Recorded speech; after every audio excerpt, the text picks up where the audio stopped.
Salut tout le monde et bienvenue dans ce débriefing de Irlande-Afrique du Sud. C'était un match avec énormément d'intensité où on avait les champions du monde qui jouaient contre les numéros 1 mondiaux. Autant vous dire que ça a tapé ultra fort et j'ai noté pas mal de petits éléments que je veux partager avec vous. Ça me paraît important en fait sur ces débriefings où des fois ça peut paraître...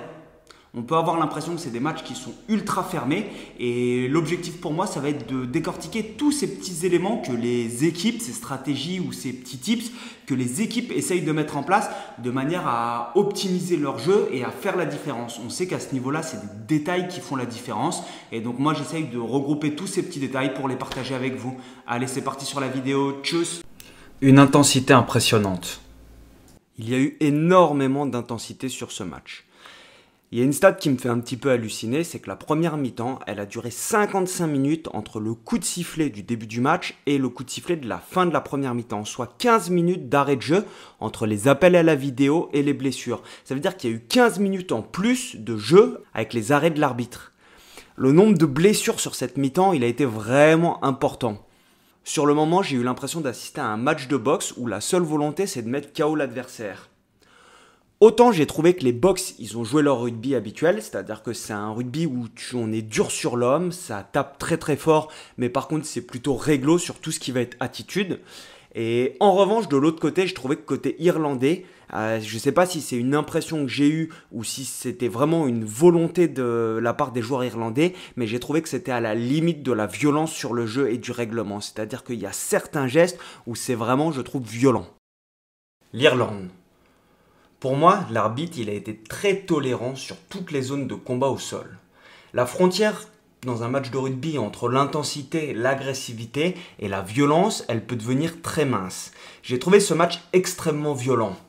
Dans le jeu courant, il y a eu sur ces phases de rugby des nettoyages sur les zones d'affrontement où je me suis demandé si on n'était pas sur un concours de plongeon. Quand on voit l'attitude des Irlandais qui arrivent pour déblayer sur ces zones de ruck, on sent qu'ils n'ont pas spécialement la volonté de rester sur leurs appuis. C'est-à-dire qu'ils arrivent avec tellement d'intensité et de vitesse, ils sont à la limite en train de glisser sur les genoux pour arriver.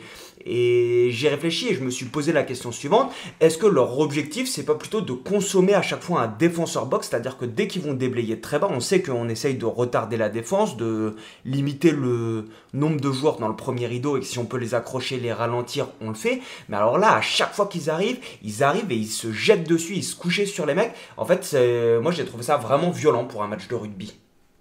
Et surtout, c'est à la limite du règlement, puisqu'il faut que les joueurs qui arrivent, les soutiens offensifs, ils restent sur leurs appuis. Ils n'ont pas le droit de plonger.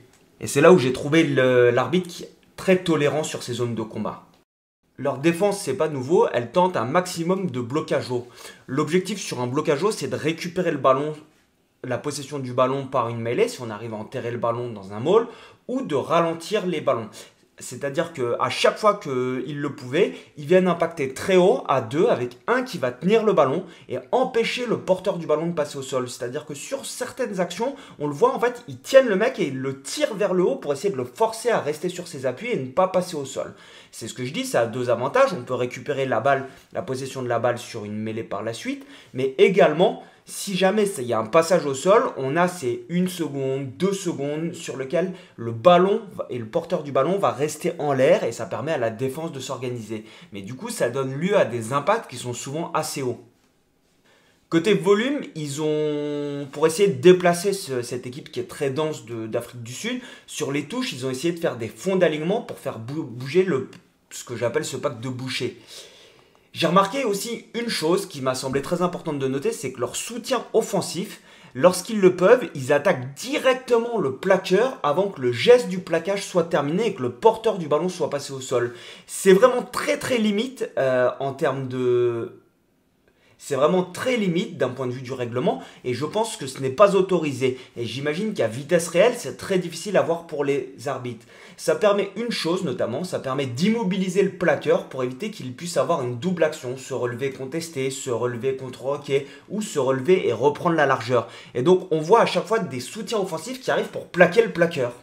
Et le dernier point que j'ai trouvé très limite, je ne sais pas si c'est dans l'esprit de la règle ou non, c'est que à chaque fois qu'il y a un joueur qui vient contre-roquer très fort, il laisse traîner volontairement, comme on le voit ici, son pied sans toucher au ballon, et dès que le 9 relève le ballon, il vient mettre son pied pour forcer le 9 à faire tomber le ballon ou pour taper dans le ballon ou les bras du 9. Et ça, je me demande si c'est quelque chose qui est autorisé. Je pense que c'est pas autorisé de venir taper le ballon. En revanche, il reste quand même dans la règle puisqu'il ne tape pas le ballon tant que le ballon est dans le ruck. L'Afrique du Sud.